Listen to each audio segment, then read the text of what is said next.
in collaborazione con Glam Vision e Dentisti Riuniti. Sciame di vespe su una scolaresca in uscita, 4 studentesse e una professoressa in ospedale, ma nessuna reazione allergica, vigili del fuoco e sanitari sul posto.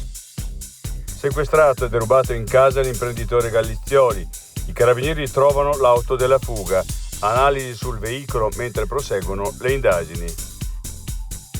Caso Schwarzer, assolto l'ex allenatore Alessandro Donati, nessuna diffamazione al medico della commissione antidoping della IAAF. Piano Trump, l'accordo, punti critici e prospettive, schiavo. Il tempo gioca a favore degli estremisti di entrambi i campi che vogliono boicottare gli sforzi per la pace. Gli alberi che hanno viaggiato sulla frana del Vajont galleggiano su detriti come velieri, mostri vegetali ancora vivi che invitano a riflettere. I difetti visivi sono tanti: miopia, astigmatismo, ipermetropia. Il pregio è correggerli con occhiali davvero glam. Con Glam Vision puoi prenotare l'analisi gratuita della vista e poi sfoggiare i tuoi nuovi occhiali che possiamo creare per te. Scopri di più su glamvision.it.